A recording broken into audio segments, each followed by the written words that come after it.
Record करो जी, record, और एक क्लिप अलग करके लाना जी।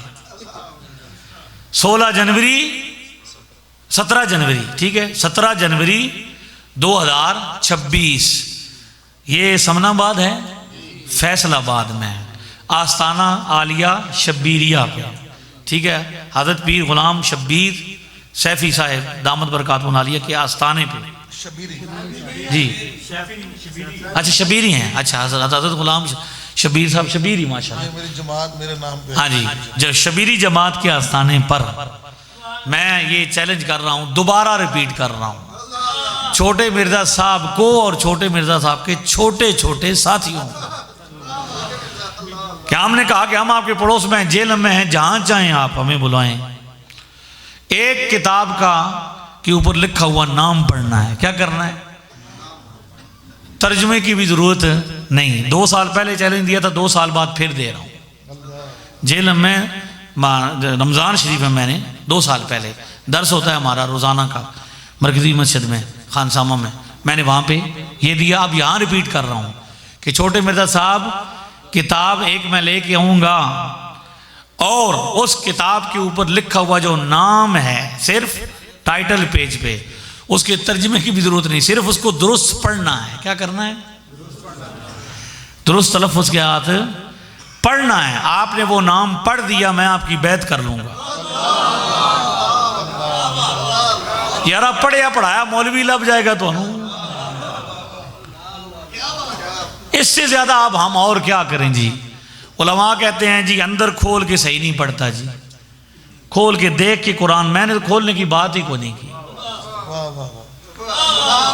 अभी जो मैंने अशार खुतबे में पढ़े हैं वो हज़रत मियाँ मोहम्मद बख्श रहमतुल्लाह ताला अलैह की किताब है हिदायतुल मुस्लिमीन, जो उन्होंने 1877 में लिखी थी, जब सय्यदी आला हज़रत तकरीबन मेरे ख्याल में 22-21 साल की उनकी उम्र थी, और अभी तक आला हज़रत ने रद्द वहाबियत पर कोई किताब नहीं लिखी थी, और सैयदना मेरे शाह साहब की उम्र भी कम थी, अभी तक रद्द कादियानियत पे भी कोई काम उनका नहीं था। मियाँ साहब उस वक्त रद्द वहाबियत पे, रद्द कादियानियत पे, ख़त्म नबूवत के तहफ़्फ़ुज़ में किताब लिख रहे थे, लिख चुके थे, और ये आखिरी किताब है।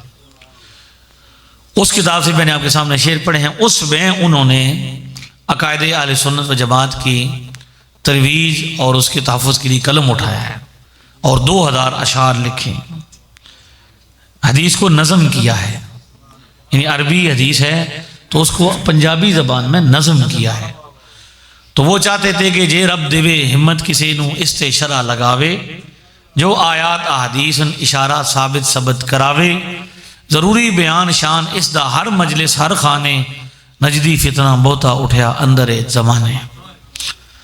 तो उस पर अल्लाह के फजल से 150 साल के बाद ये तौफीक मुझे उस फ़कीर को अपने बुज़ुर्गों की निस्बतों की वजह से, असातिज़ा की और इन जैसे बुज़ुर्गों की दुआओं की वजह से क्या हम उसकी शरह मुकम्मल कर चुके हैं। उस किताब के लिखने की वजह भी मियाँ साहब ने ये बताई कि जब मियाँ साहब से पूछा गया कि मौलवियों पीरों का तो काम, अब मियाँ साहब रहमतुल्लाह अलैह अपने ज़माने के शेख, और इतनी लोग उनसे मोहब्बत करते हैं कि मैंने देखा है कि जहाँ मियाँ साहब की सवारी बैठी है उस जगह वो भी महफूज रखा है। तो किसी ने कहा होगा भाई पीरों का तो काम तो नहीं ना होना भाई ये तबलीगा करना या किताबां लिखना। तो मियाँ साहब ने जवाब दिया कि भाई मेरी शरई जिम्मेदारी है कि मैं आलिम हूँ, वक्त का शेख हूँ, और लोगों के अकायद बिगड़ रहे हैं तो लोगों की क्या करना, इस्लाह करना अकीदे की, ये सबसे ज़्यादा ज़रूरी है। अब हमारे यहाँ एक उर्फ बना दिया गया है कि इस्लाही तकरीर का मतलब ये है कि जिसमें अकीदे की बात ना हो। भाई अगर अकीदे की इस्लाह नहीं हुई तो फिर इस्लाह किस चीज़ की होगी? अमल तो बाद में है ना, पहले तो अकीदा है। बगैर अकीदे के कोई अमल बंदे को फ़ायदा नहीं देता। अगर सारी ज़िंदगी बंदा नमाजें पढ़ता रहे और अकीदा दुरुस्त नहीं तो उसको कोई नमाज फ़ायदा। मियाँ साहब ने फरमाया कि ये किताब मैं इसलिए लिख रहा हूँ, मेरी शरी जिम्मेदारी है। हदीस शरीफ जो मैंने खुतबे में पढ़ी, इब्ने असाकिर ने तारीख़ दिमश्क में और इब्ने माजा ने अपनी सुनन में लिखा है इस हदीस को। हज़रत मुआज़ बिन जबल रज़ियल्लाहु तआला उनसे मरवी है, इज़ा ज़हरतिल बिदअ वलाअन आखिर हाज़िल उम्मति अव्वलहा। एक वक्त आएगा जब बिदअत ज़ाहिर होगी। हुज़ूर क्या फरमा रहे हैं सल्लल्लाहु अलैहि वसल्लम, एक वक्त आएगा जब बिदअत ज़ाहिर होगी। और वो बिदअत क्या है, अब आज आप सुनने कि जिस चीज़ को अब लोग बिदअत कुछ कह रहे हैं, नए लोग जो हैं, नए अकीदों वाले, नई नमाज वाले, जिस चीज़ को बिदअत कहते हैं, मसलन आज शब बारात है, शब महराज है, हमारे यहाँ मुसलमानों की मसाजिद में इज्तिमाई तौर पर लोग क्या करते हैं, नफल पढ़ते हैं, जमा होते हैं। वो लोग कहते हैं कि ये बिदअत है। भाई क्या पढ़ना बिदअत है? नमाज पढ़ना। दुरूशी पढ़ लें इकट्ठे हो गए तो क्या कहते हैं, बिदअत है। भाई क्या बिदअत है? दुरूद पढ़ना बिदअत है। नमाज के बाद कलमा शरीफ पढ़ लें, हमारे मुसलमानों में राइज है कि वो नमाज के बाद ऊंची आवाज से क्या करते हैं, कलमा शरीफ पढ़ते हैं, आमतौर पर मामूल है। कुछ लोग वो कहेंगे कि नहीं ये तो बिदअत है। भाई क्या बिदअत है? कलमा पढ़ना। नमाज के बाद दुआ मांग लें तो क्या कहते हैं, बिदअत है। भाई क्या बिदअत है? दुआ मांगना बिदअत है। नमाज पढ़ना बिदअत है, दुआ मांगना बिदअत है, दुरूद पढ़ना बिदअत है और कलमा शरीफ पढ़ना बिदअत है। अगर ये सारी चीजें बिदअत हैं तो फिर सुन्नत किसका नाम है? यानी ये असल में जो पीर साहब भी जिस जिम्मेदारी को निभा रहे हैं और जिसे हमें निभाना चाहिए, हमारे लोगों को, अहले इल्म को इस तरफ तवज्जो करनी चाहिए कि बहुत हो गई हैं रिवायती तकरीरें और बहुत हो गए हैं रिवायती मामलात। अब ज़रूरत है अमली काम की।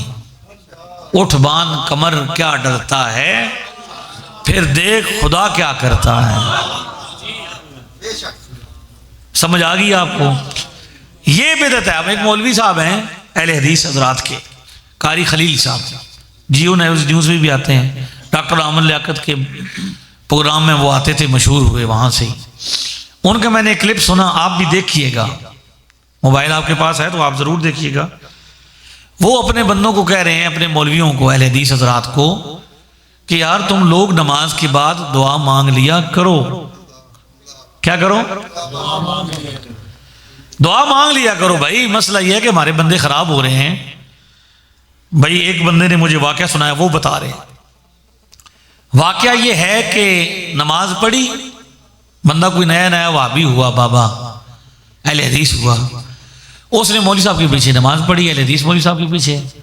जैसे ही सलाम फेरा, बाबा जी ने कहा जी दुआ करो जी। अब बाबे को तो पुरानी आदत पड़ी हुई थी दुआ मांगने की, तो बाबे ने क्या कहा, मौलवी साहब दुआ करो। तो मौलवी साहब ने को आख्या, भाई बाबा जी दुआ मांगना बिदअत है। दुआ मांगना क्या है? फर्ज नमाज के बाद दुआ मांगना बिदअत है।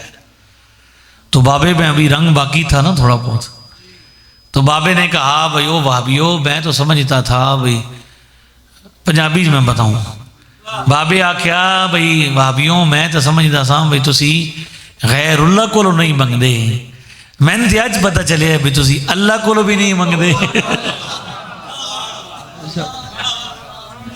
हजरत मैंने तो अज पता चलिया भी तुसी अल्लाह को भी नहीं मंगते। मैंने इस पर कहा, मेरा जुमला फकीर का, कि ये अजीब मजहब है यार, कि हबीबुल्लाह से मांगो, वलीउल्लाह से मांगो तो शिरक हो जाता है।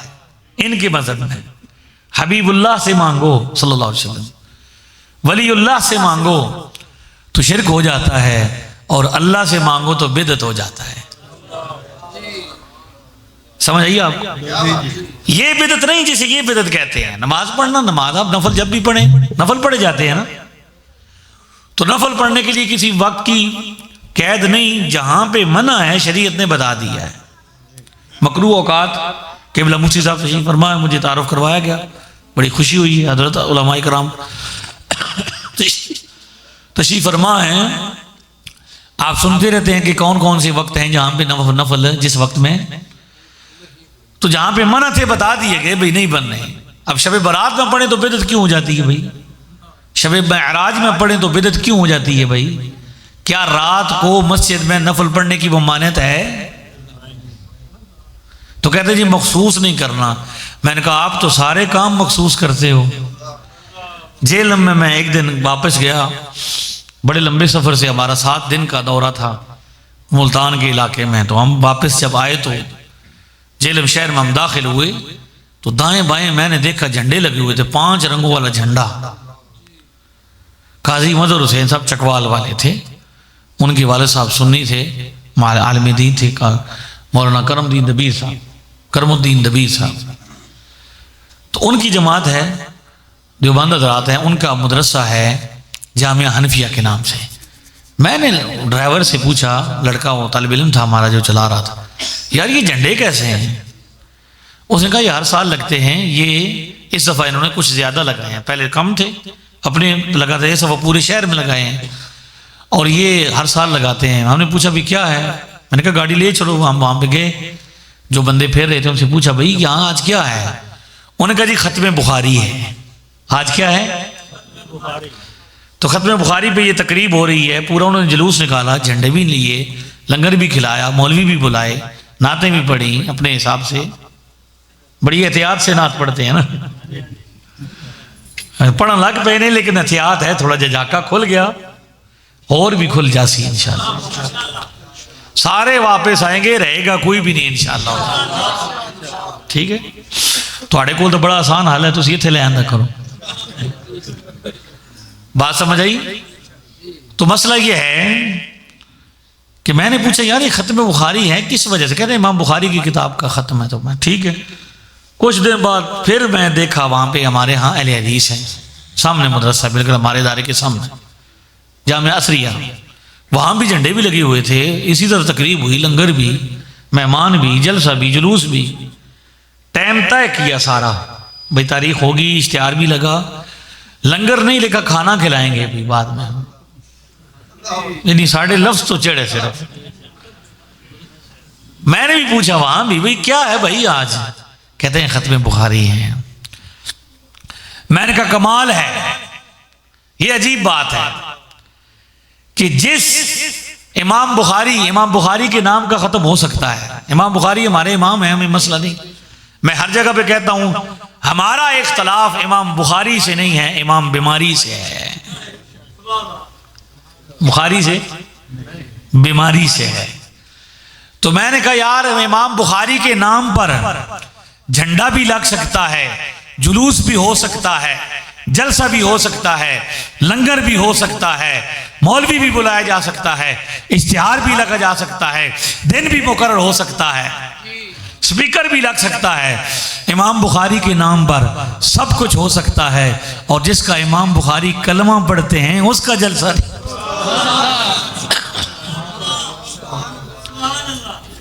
इमाम बुखारी का नाम क्या है? मोहम्मद। क्या नाम है? मोहम्मद है। तो मियाँ साहब ने कहा भाई ए मोहम्मद ठग मोहम्मद, ए मोहम्मद चोर, जिसदा दुनिया कलमा पढ़ दी ओ मोहम्मद हो। अजीब बात है यार, ये कैसा अकीदा लोगों ने बनाया, ये कैसा नजरिया इस्लाम के अंदर इंजेक्ट किया कि जिसमें इंकार ही इंकार है। जिसमें क्या है? इंकार ही इंकार है और बाकी सब कुछ है, लेकिन हुजूर की बारी आती है तो मसला हो जाता है। क्या हो जाता है? क्या कमाल है आला हजरत का कि आला हजरत फरमाते हैं मोमिन वो है जो उन पे मरे दिल से। मोमिन वो है। अब वो कहते हैं हम नाते पढ़ लेते हैं, मैं बताता हूं। आला हज़रत ने जवाब दिया भाई मोमिन वो है जो उन पे मरे दिल से। ओए ताजीम भी करता है नजदी तो मरे दिल से। मोमिन वो है जो उन पे मरे दिल से, और नजदी ताजीम भी करता है तो मरे दिल से। अल्लाह का फजल है कि ये बिदत हमारे यहाँ नहीं है। जिसे बिदत हुजूर फरमा रहे हैं, बिदत वो बिदत नहीं जिसे नए लोग बिदत कहते हैं। जुमला सुनिएगा, बिदत असल में वो है जिसे साहिब सुन्नत बिदत फरमा रहे हैं। कौन जी? साहिब सुन्नत फरमा रहे। वो क्या है? वलाना आखिर हाज़िहिल उम्मत अव्वलहा, इस उम्मत का मौजूदा तबका बुजुर्गों पर जबान दराजी शुरू कर देगा, पिछलों पर, उनके बारे में जबान खोलेगा। किन के बारे में? कि हजरत बायजीद बुस्तामी जब निकला करते थे, नाम बायजीद नहीं है, नाम तैफूर है। बायजीद उस जबान में, तुर्की जबान में, जो उनका इलाका आज़रबाईजान का इलाका है, उसमें कहते हैं चिट्टे चेहरे वाले को। नूरानी हजरत बायजीद बुस्तामी जब निकला करते थे तो आपके चेहरे पर इतना जलाल होता था, इतना जमाल होता था कि लोग देख के कलमा पढ़ लिया करते थे।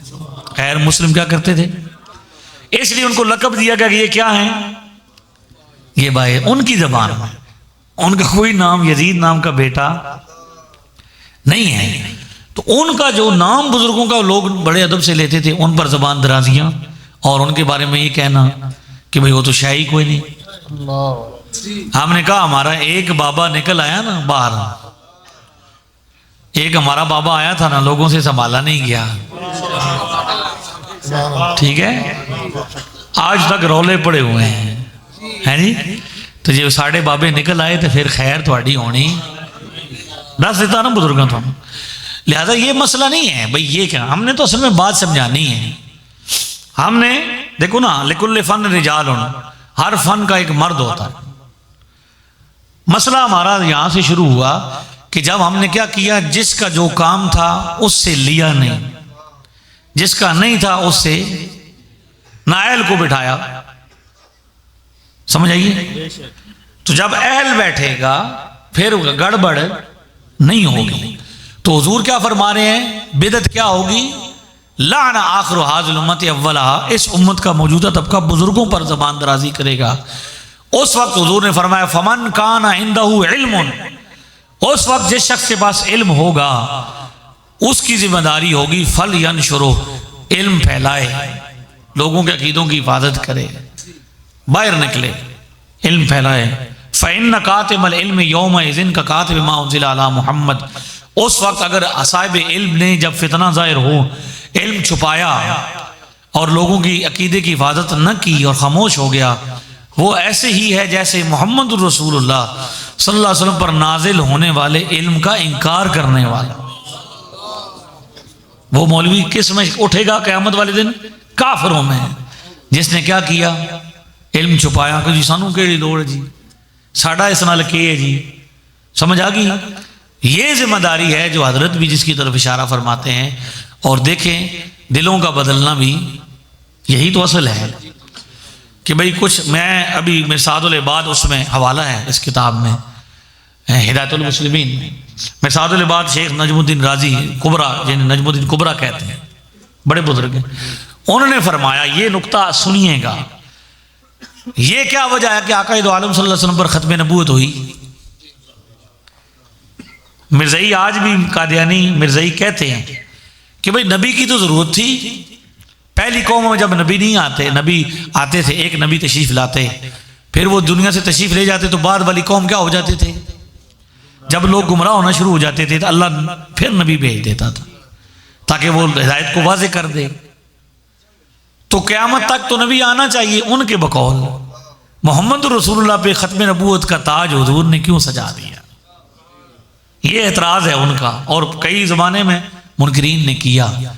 इसका जवाब हज़रत ख्वाजा नजमुद्दीन कुबरा ने दिया है कि इस दीन को अल्लाह ताला ने ये ताकत दी है इस्लाम को कि इसकी ज़ाहिरी हिफाजत के लिए उलमा को अल्लाह ताला ने उठाया है, इल्म की हिफाजत के लिए कि लोग क्या हों, इल्म के ज़रिए ख़राब ना हों।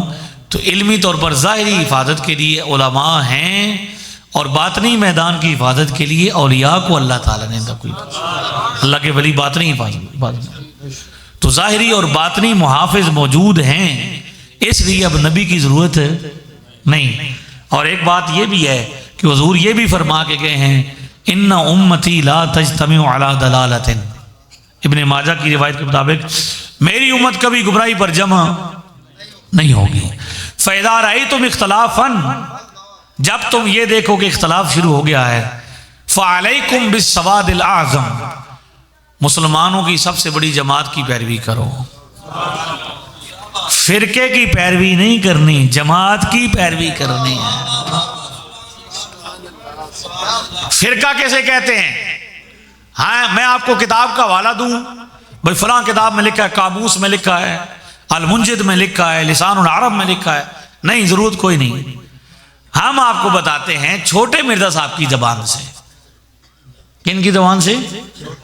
छोटे मिर्जा साहब से पूछा गया फिरका किसको कहते हैं? जवाब देते हैं फिरका कहते हैं टूट कर अलग होने वाले को। किसको? जो टूट कर अलग हो उसे क्या कहते हैं? मैंने कहा हजरत किबला, छोटे मिर्जा साहब आप ये कहते हैं, ये तो बताते हैं कि टूट कर अलग होने वाले को फिरका कहते हैं, ये क्यों नहीं बताते कि किससे टूट कर अलग हो तो फिरका बनता है? तवज्जो आपकी बढ़ तो नहीं गई। मैं सिर्फ उतनी देर बयान करूंगा, मुझे उस हजरत ने टाइम नहीं बताया, मैं आपके चेहरे की घड़ी देखता रहूंगा। शेख सादी का फरमान है कि इससे पहले कि तुझे कोई कहे बैठ जाए तू खुद बैठ जी। अल्लाह ताला बरकत दीजिए। बैठे रहे जी, आप तशरीफ फरमा रहे हैं। मैंने लंबा सफ़र बड़ा किया है तो ज़ाहिर उस सफ़र का कुछ हक अदा होना चाहिए, ठीक है? तो आपको समझ आएगी जो मैं अर्ज़ कर रहा हूँ कि ये बताते हैं, ये मेरे सामने माइक है, इसको मैं अगर निकालूँ ना तो ये जुदा हो जाएगा। आप कहेंगे कि ये माइक इस स्टैंड से जुदा हुआ, सही है ना जी? तो छोटे मिर्जा साहब ये बता रहे हैं कि टूट कर अलग होने वाले को, जुदा होने वाले को फिरका कहते हैं। ये नहीं बताते कि किससे टूट कर अलग हो तो फिरका बनता है। तो दरअसल वो जमात है, जमात मुसलमानों की सबसे बड़ी जमात जो पहली सदी से है, जिसका रिकॉर्ड कहां से है? पहली सदी से है। किसी भी फिरके से पूछें, फिरका होने से पहले वो जमात था। क्या था? देवबंद से पूछें, कोई देवबंदी पकड़ लें, पूरे इंसाफ से, अच्छे तरीके से, अखलाक से बात करें, लड़े नहीं। लड़ने की जरूरत को नहीं कि लड़ता वो है जिसके बाद दलील ना हो, सही है जी? किसी भी देवबंद से पूछें, आप कब से देवबंद हैं? इस्लाम कब आया है? पहली सदी में आया। नबी पाक कब तशरीफ लाए? पहली सदी में। कुरान पाक कब है? पहली सदी में। सहाबा कब हैं? अहले बैत। तो इस्लाम पहली सदी से है ना। और यहाँ पे आप चेक कर लें, तारीख देख लें, पहली सदी से 23 हिजरी में यहाँ पे इस्लाम आ चुका है, हज़रत उमर के ज़माने में रज़ी अल्लाह ताला, बड़े सगीर पाक हिंद में। तो आप किसी भी देवबंद से पूछें कि आप 14 सदियों से देवबंद हैं, वो कहेगा नहीं। दादाजी सुन्नी होंदे सन, प्यो दादा क्या सी? अहले तशी से पूछें, 14 सदियों से अहले तशी हो, हमारे सामने झंडे लगे, हमारे सामने लोगों ने मातम करना शुरू किए, वो कहेंगे प्यो दादा सुन्नी। समझ आ गया? अहले हदीस हज़रात से पूछें, प्यो दादा। लेकिन इस मजमे में किसी भी बुजुर्ग को जो सबसे बड़ी उम्र का हो, उसे उठा के पूछ लें, बाबा जी कब से सुन्नी हैं? वो ये नहीं कहेंगे कि 100 साल हुआ है, 150 साल हुआ है। प्यो दादा कोई और सी, वो कहेंगे पुत्र तो पहली सदी की कहानी है, 14 सदियां। तो किसी फिरके की उम्र है 100 साल, किसी की 150 साल, किसी की 200 साल, किसी की 50 साल। जेल में एक फिरकी है जिसकी उम्र है 16 साल। कितनी है? हम मुसलमान पहली सदी की, हमारी उम्र 1400 साल है। तो हुजूर क्या फरमा रहे हैं? सवाद आज़म, मुसलमानों का सबसे बड़ा जमात, सबसे बड़ा तबका आज गैर भी मानता है। छोटे मिर्जा साहब के बयानात में मौजूद है, अहले हदीस के बयानात में मौजूद है, देवबंद हज़रात के बयानात में मौजूद है। गैर जानबदार होकर ताक़ीक़ कर लें, मुसलमानों का सबसे बड़ा जो तबका है और सबसे पुराना है वो अहले सुन्नत व जमात है। एक बंदे ने मुझे कहा कि आप तो बरेलवी कहलवाते हैं, तो आला हज़रत बरेलवी भी तो 19वीं सदी में आए, आपका भी तो 100-150 साल ही हुआ है। मैंने कहा हम बरेलवी होने का ये मतलब नहीं कि भाई इस्लाम या सुन्नियत हमारा अकीदा बरेली से शुरू हुआ है, ये मतलब नहीं है। बरेली में हमारा इमाम है, जब उस वक्त ज़रूरत थी, जब कुछ लोगों ने नया अकीदा पैदा करने की कोशिश की, तो जिसने हिफाजत की उसे इमाम अहमद खान कहते हैं। सही है। मुझे कहता नहीं नहीं नई बात है। मैं क्या बताओ हमें बरेलवी क्यों कहते हो, चलो ये बताओ। आप कहते हो बरेलवी पीर है, बरेलवी मौलवी है, बरेलवी मुफ्ती है, तो भाई क्यों कहते हो? कहता इसलिए कहते हैं कि आप मीलाद मनाते हैं और मज़ार पे जाते हैं। मैंने कही ये दो बातें आपने खुद कही कि मीलाद और मज़ार की वजह से हमें बरेलवी कहते हो। अब ये भी बता दो कि जब आला हज़रत दुनिया में नहीं थे, आए ही नहीं थे, पैदा ही नहीं हुए थे, दुनिया पर मीलाद होता था कि नहीं होता था? जब आला हज़रत नहीं थे, मज़ारात होते थे कि नहीं होते थे? सिर्फ हिंदुस्तान में थे या पूरी दुनिया में? मीलाद सिर्फ हिंदुस्तान पाकिस्तान में या पूरी दुनिया में? तो कहते हैं पूरी दुनिया में। तो मैंने कहा इसका मतलब यह कि आला हज़रत ने किसी नए अकीदे की बुनियाद नहीं रखी, बल्कि पुराने अकीदे की चौकीदारी की है। तो चौकीदार रसूलुल्लाह दा। हम क्या कहते हैं अपने बारे में? हजरत भी अपने बारे में क्या कहेंगे, आप भी अपने बारे में? भाई चौकीदार रसूलुल्लाह दा, देंदा फिरदा होका, ओए ले ले सौदा इश्क नबी दा, ए अल्लाह दिया लोका। तो हर जमाने में चौकीदार हुआ है। हमारा बरेली वाला चौकीदार है इस इलाके में, समझ आ गई? तो इसलिए आला हजरत नए अकीदे वाले, हमारा नया अकीदा, हमारा पहली सदी का अकीदा। और जिस बंदे को आले सुन्नत व जमात के अकायद का पहली सदी का रिकॉर्ड चाहिए, उसके लिए फकीर हाजिर है। इसके लिए हाजिर है, गली गली कुंडी बंद करके नहीं बैठा हुआ कि पहले बंदा जाए तो पहले चेक उसी पे बंदे दी जेब सुई थे नहीं। छोटे मिर्जा साहब पर जो आखिरी हमला हुआ है ना, वो सुई के जरिए हुआ है। हमलावर की जेब से क्या निकला है मैं आपको बता रहा हूं। आप पूछिए जी हुजूर क्या बरामद हुई है? सुई। क्या बुकाना पाड़ना सी या मिर्जा मारना सी? कमाल नहीं है। हजरत अमीर माविया के जमाने में होता तो मैंने तलवार निकाल लेनी थी। मैंने कहा जी आजकल क्यों ना बाहर निकल दे, मुंह छुपा के निकल दे हो। इतना कोई जनानी भी पर्दा नहीं करती बीबी जितना तुसी कर दे हो। हमारे तो पड़ोस में रहते हैं, हमें तो 2-3-4 मरतबा दिन में टकराव हो ही जाता है। वो शर्मा के अंदर चले जाते हैं। एक बंदे ने मुझे कहा हजरत भाई सारे का नाम लैंदा यार, तुहाडा नाम नहीं लैंदा। मैंने कहा भाई और जनानियां जड़ी होंदियां ना, वो जनिया का नाम लैने थोड़ा मैंने तो ही समझ आई है, हो तो कोई समझ नहीं है।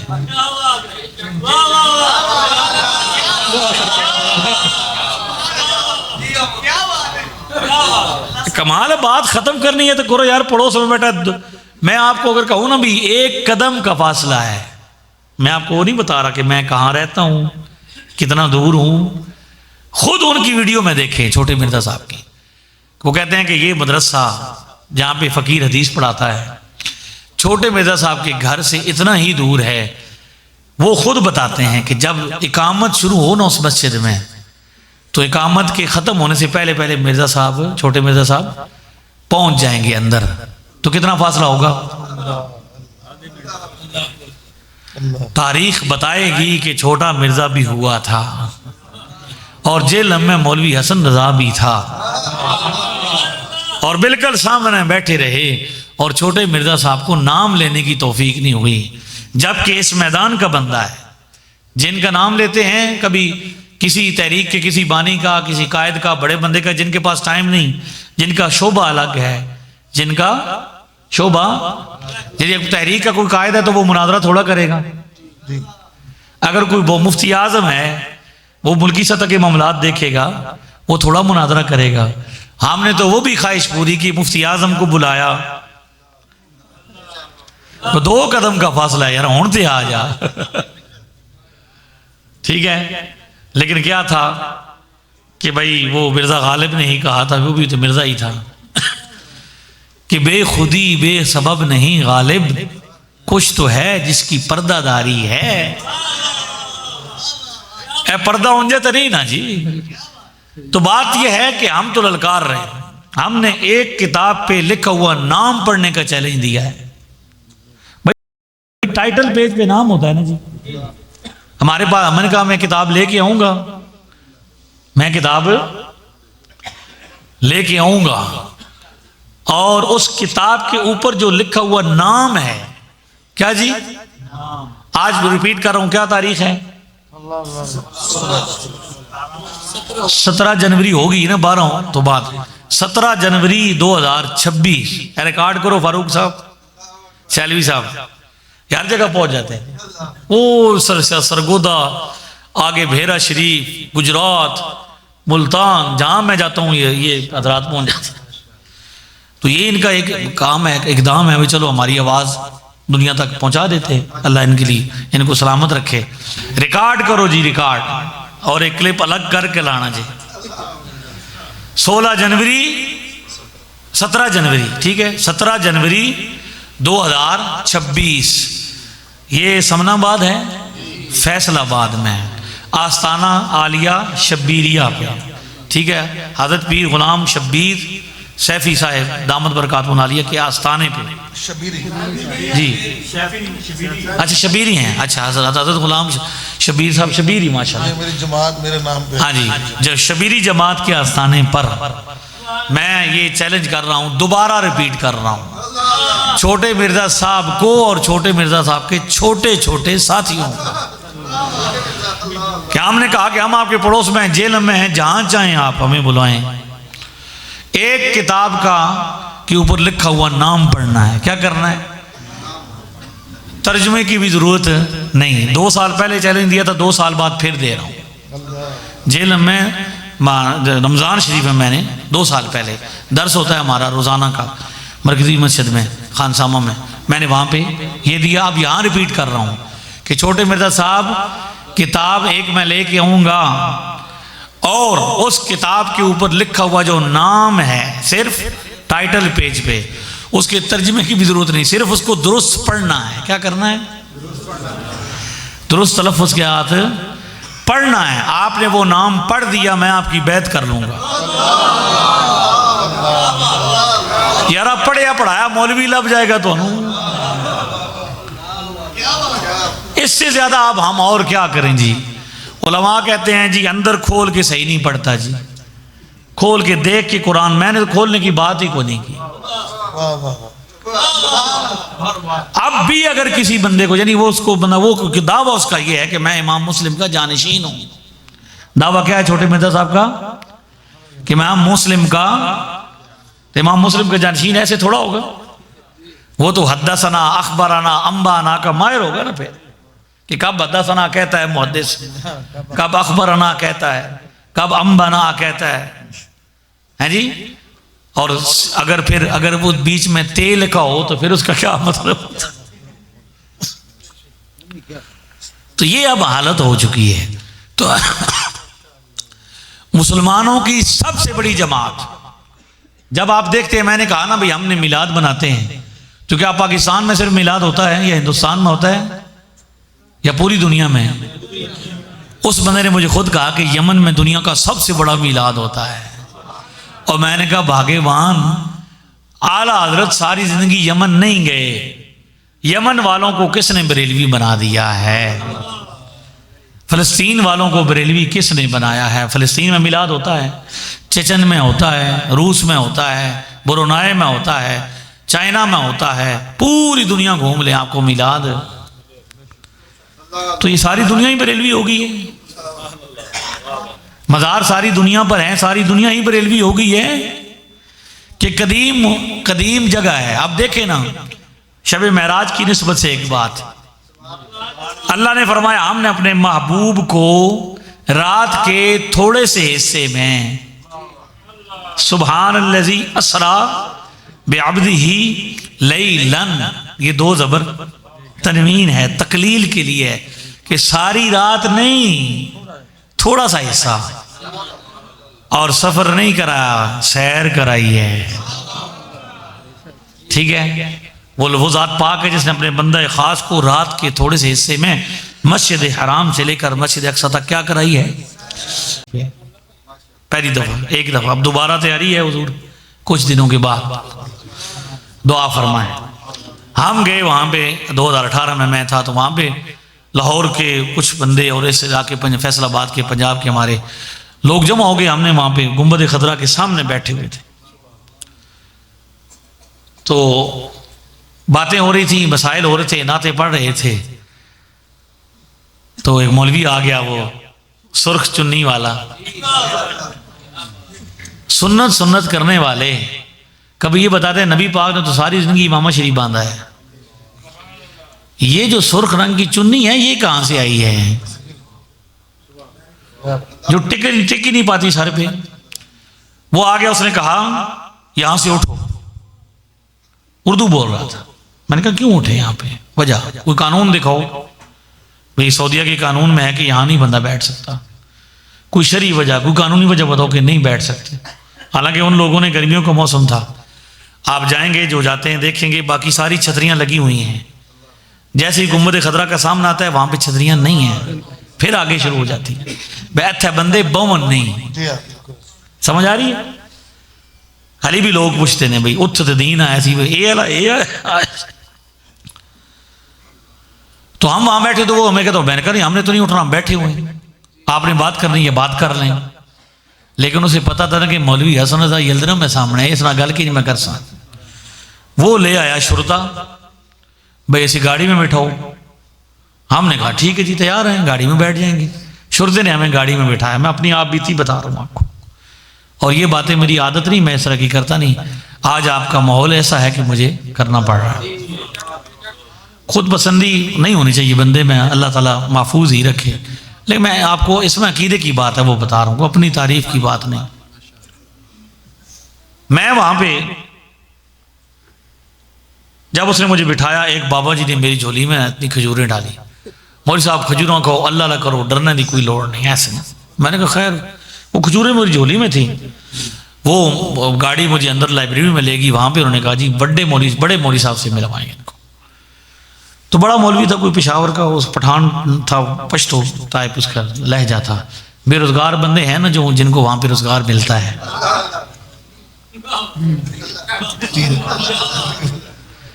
मसला सारा रोटी था।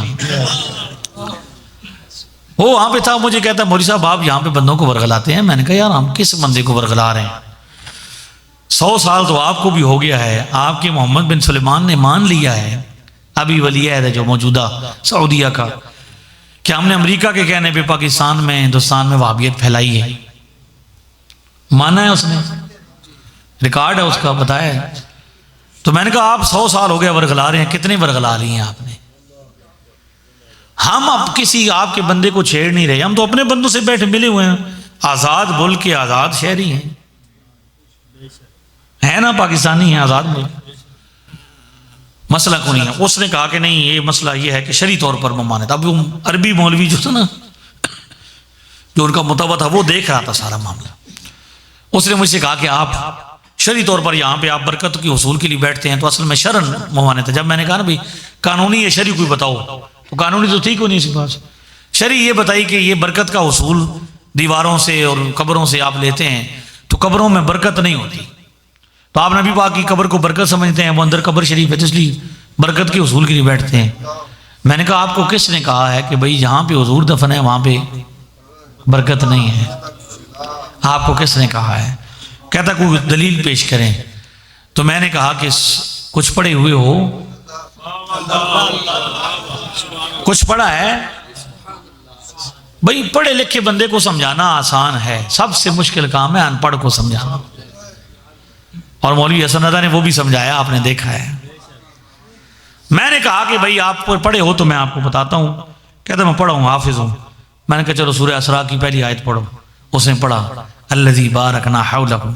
मैंने कहा यहाँ पे रुक जाओ, आप ये बताओ कि ये बारकना हौलहू क्या है?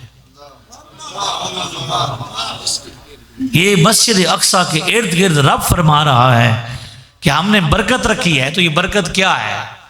कहता है मुफस्सिरीन बताएंगे, तफसीर वाले बताएंगे। तो मैंने कहा तफसीर ले आओ। लाइब्रेरी थी, रूहुल मानी पढ़ी थी, मैंने कहा ले आओ। रूलमानी उठा के लाए, दिखाया। मैंने कहा ये देखो, ये लिखा हुआ है। उसने पढ़ा खुद, अंबिया की कब्रों को अल्लाह फरमा रहा है जो उसकी इज्जत करे। मस्जिद अक्सा में क्या है? अंबिया की मज़ारात हैं, मुबारक कब्रें हैं, तो उनकी वजह से अल्लाह फरमा रहा है मस्जिद ईद। मैंने कहा जहाँ पे बनी इसराइल के अंबिया, सारे अंबिया की कब्रें हैं, वहाँ पे उनकी वजह से बरकत हो सकती है, तो जहाँ पे इमामुल अंबिया का मज़ार हो।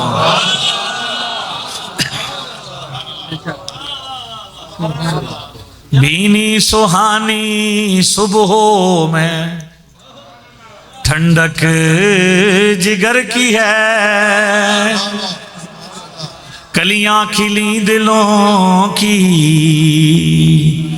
हवा ये किधर की है,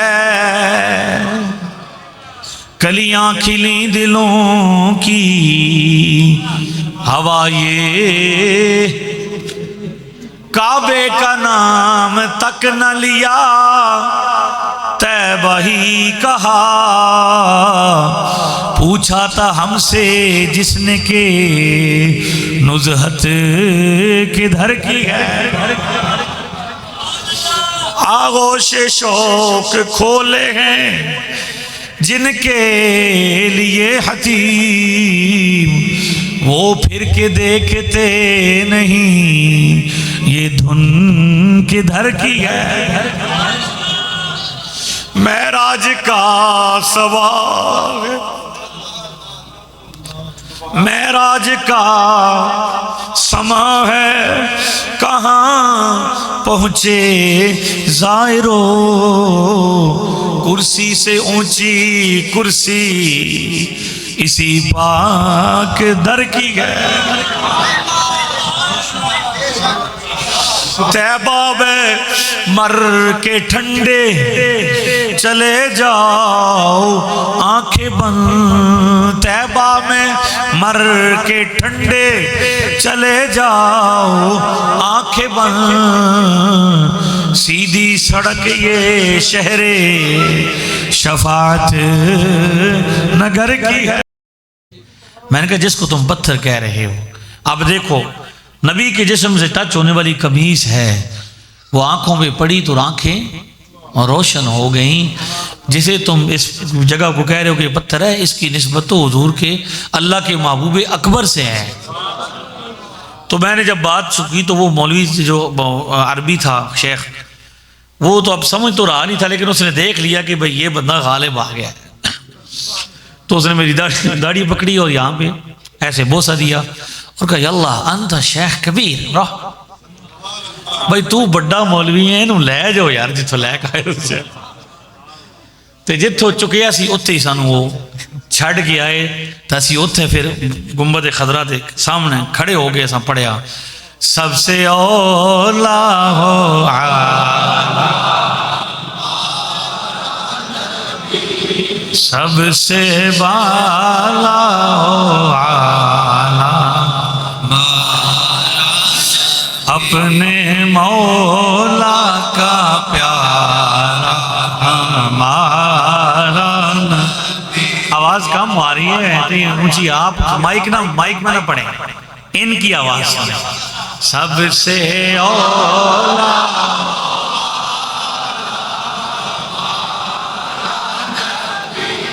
सबसे बाला हुआ हमारा, दर पे गैरों के ज़हमत न फरमाइए, भीख लेने मदीने चले जा। आजकल बड़े चंदे आते हैं, किसी का चंदा अमेरिका से आता है, किसी का ईरान से आता है। हम मदीने के गदागर हैं, हमारा सब कुछ गुंबदे खजरा से आता है। दर पे गैरों के ज़हमत ना फरमाइए, भीख लेने मदीने चले। अरे कोई देता है तो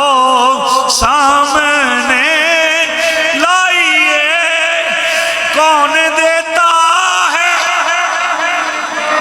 को मुँह चाहिए, कौन देता है देने को मुँह चाहिए, देने वाला है सच्चा हमारा,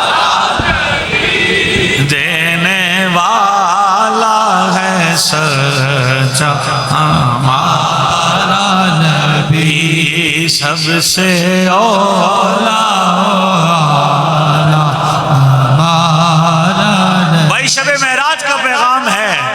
मुल्के कौनैन में अंबिया ताजदार, ताजदारों का हमारा, खल्क से औलिया,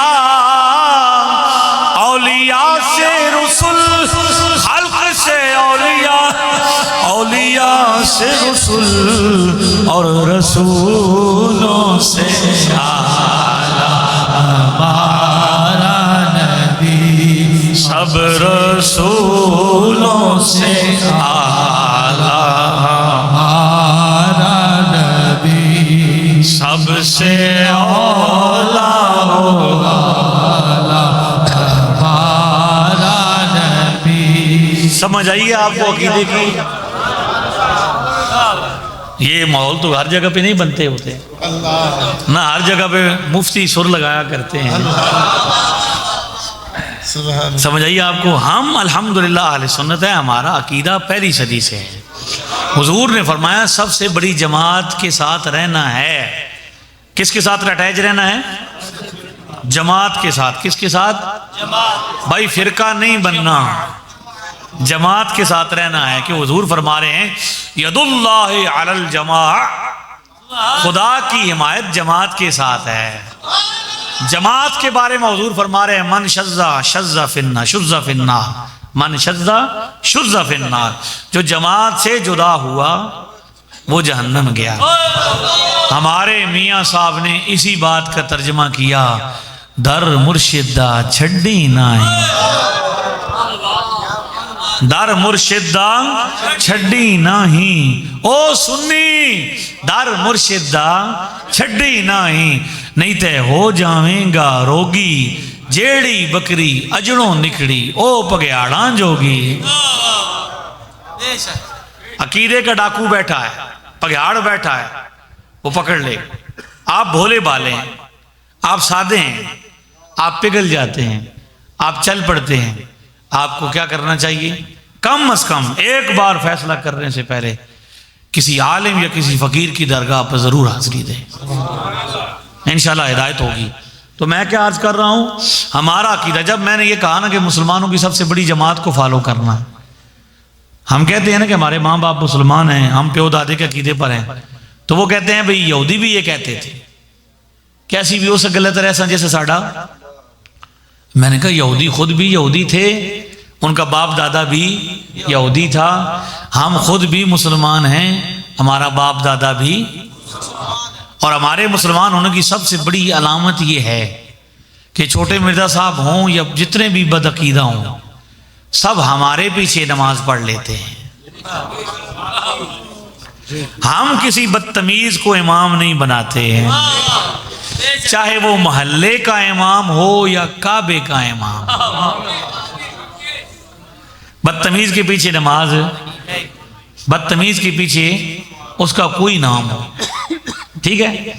इमामत के लिए ज़रूरी है। हुजूर ने उस बंदे को माजूर किया है जिसने काबे की तरफ एक मरतबा थूका है, हालांकि इरादतन नहीं। क्यों माजूर किया है? हालांकि जानबूझ के नहीं किया उन्होंने ऐसा। तो हुजूर तो ये बता रहे हैं कि इमाम वो हो जो जिसे अदब हो, हाई आला दर्जे का अदब होना चाहिए। हर चीज़ की कोई ना कोई शरत होती है, हर बंदा अपनी वर्दी रखता है, हर इदारा अपने कानून बनाता है, अपने रूल बनाता है, अपनी शराइत रखता है। इमामत पे मुसल्ले पे खड़े होने के लिए कोई शरत नहीं है, जिसको जाओ खड़े कर दो। समझ आ गई है कि भाई एक कंपनी का रूल हो। मुझे एक फौजी ने फ़ोन किया, मुझे बताएं जी भाई अगर हम सारे दाढ़ी मुंडे हैं तो हम में से कोई एक बंदा इमाम नहीं बन सकता।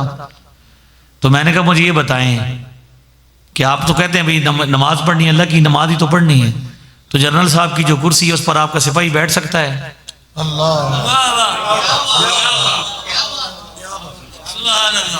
नहीं।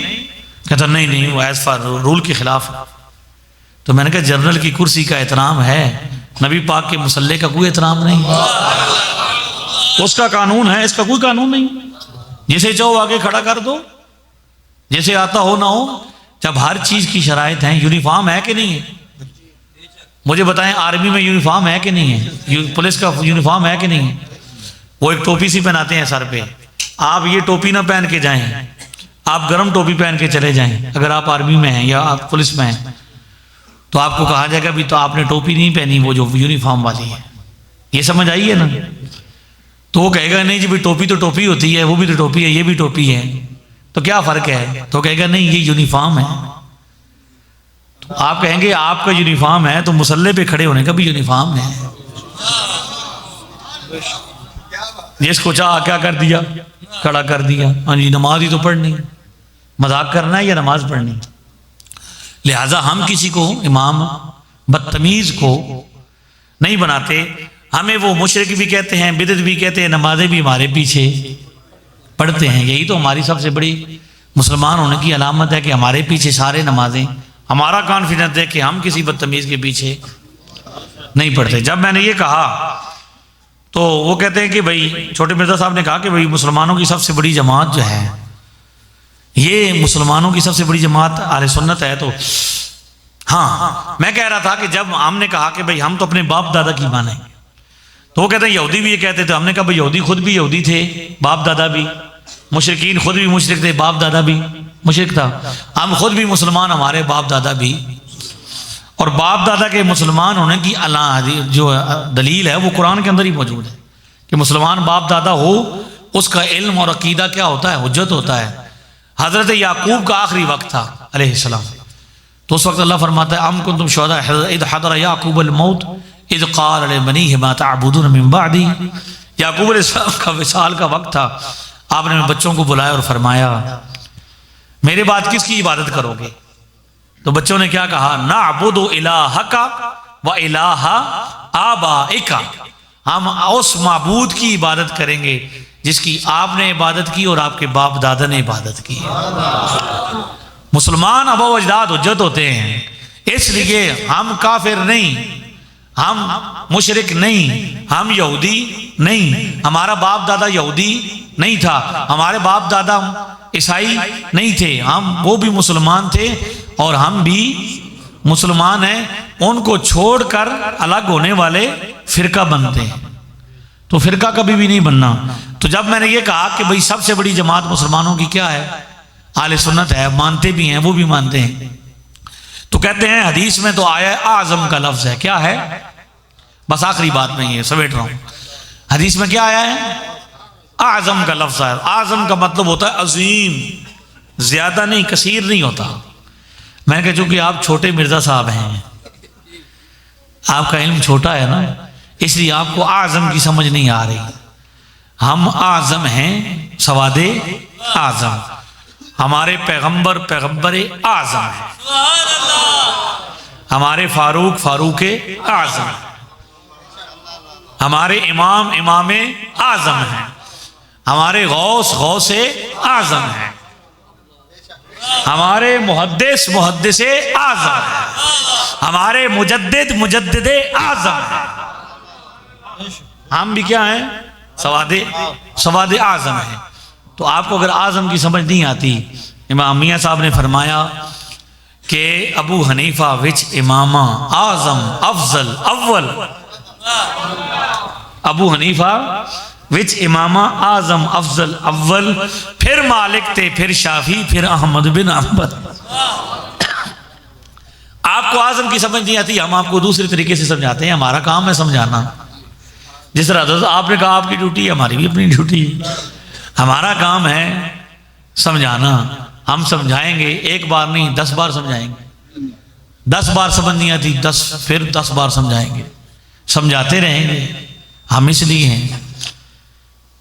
मैंने कहा जी देखो हदीस शरीफ पढ़ी है, सुनी है, ये तो मारूफ बात है। हुजूर ने फरमाया कि क़यामत वाले दिन सारी उम्मतें जमा होंगी और सारी उम्मतों की मिला के तादाद सबसे ज़्यादा, सारी उम्मतों की तादाद जो सफ़े बनेंगी वो 120 होंगी।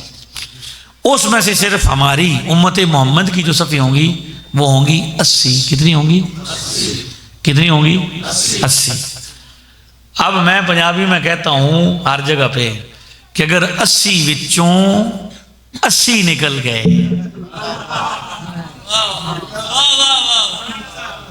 तुसी मुसलमान बने फिरदे हो, फिरके में ना जाए, 80 विचों अगर 80 निकल गए तो तुसी सारे रड़ के एक सफ नहीं बढ़ा सकते।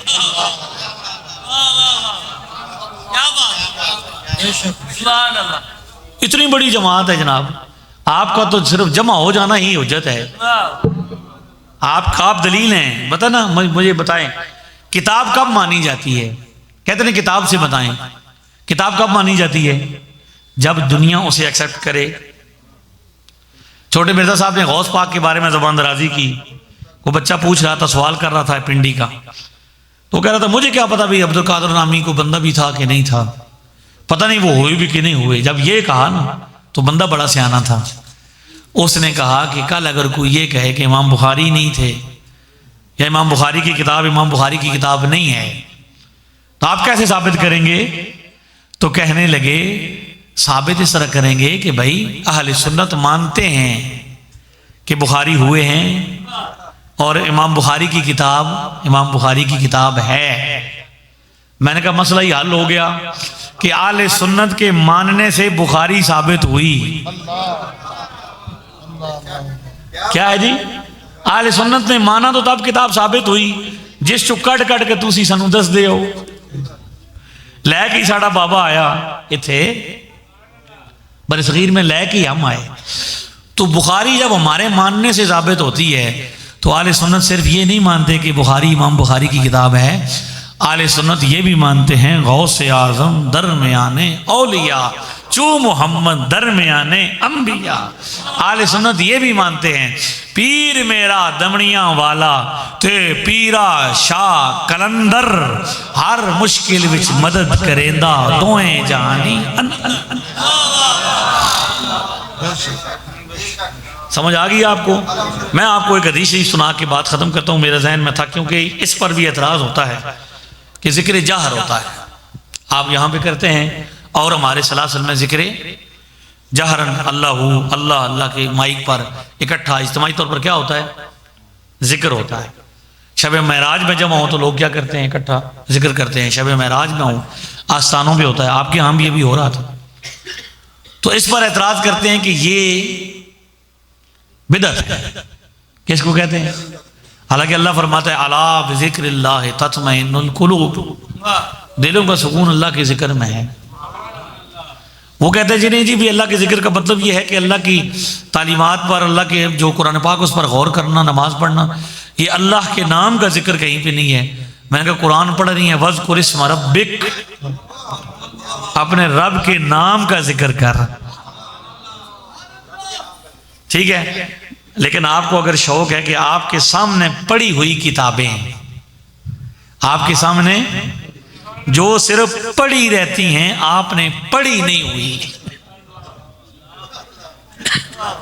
उनमें से आपको दिखाएं कि जो ऊंची आवाज से जिक्र है, अल्लाह का जिक्र करने की फजीलत क्या है, इसकी आपको पता, हम आपको बताते हैं। नबी पाक सल्लल्लाहु अलैहि वसल्लम की सहाबी हैं हजरत जाबिर रदी अल्लाह ताला अन्हु, वो फरमाते हैं, ये अबू दाऊद शरीफ 3164 3164 ये नंबर हदीस है। नंबरों के पीछे छुपी दो नंबरी को हमने बेनकाब किया है।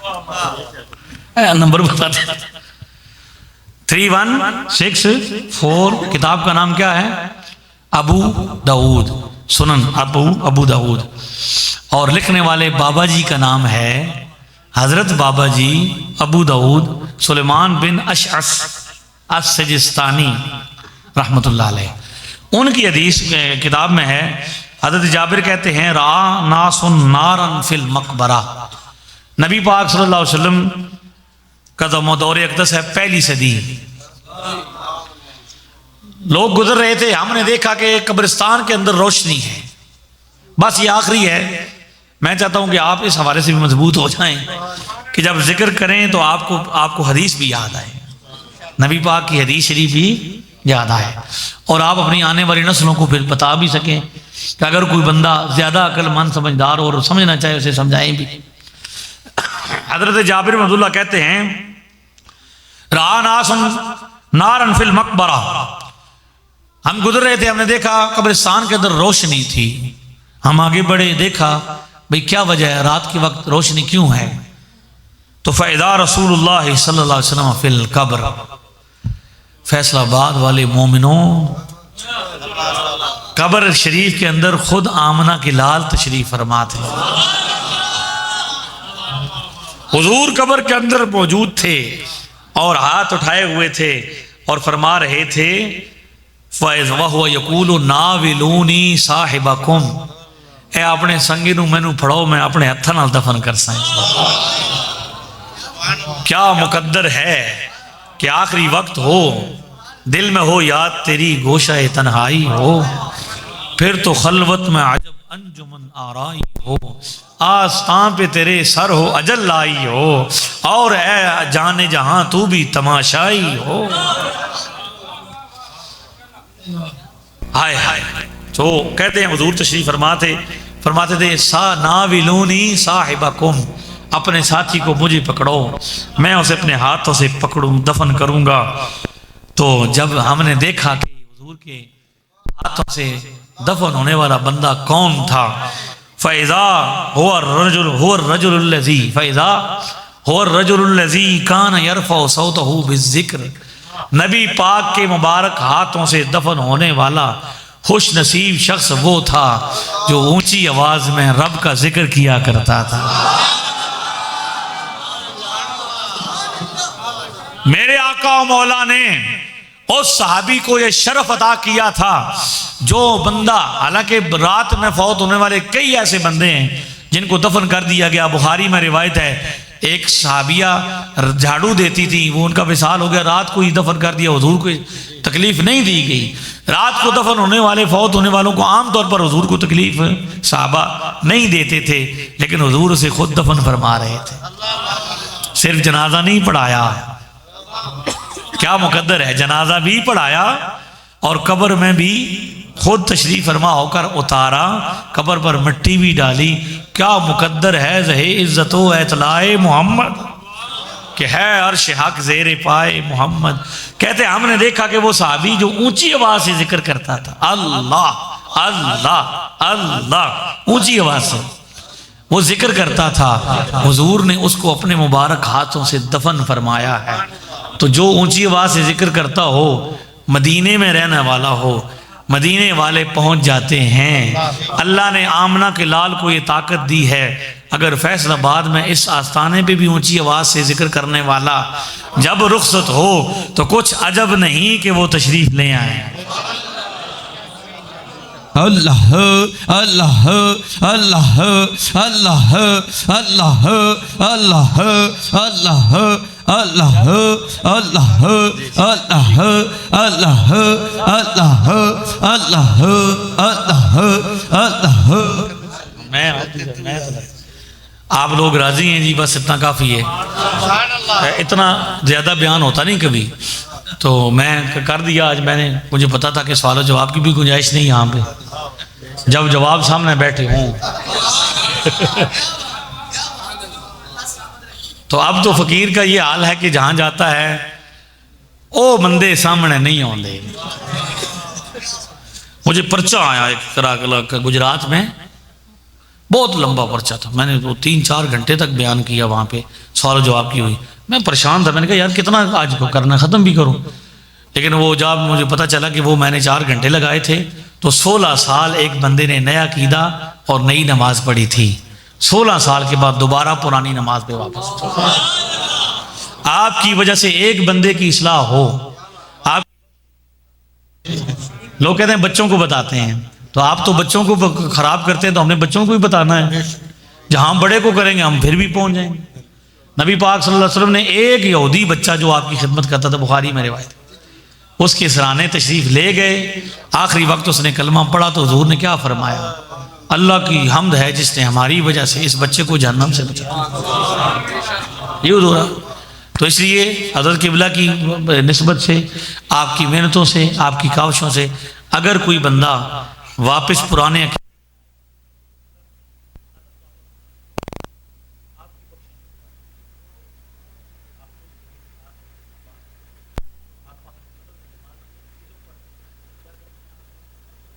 रखना, कपड़े नए पहन लेने ने, गड्डी नवी ले लेनी है, घर नवा बना लेना है, नमाज और अकीदा पुराना रखना चाहिए। कोई नवी चीज अपने अकीदे दाखिल नहीं करनी। अल्लाह अमल की तौफीक अता।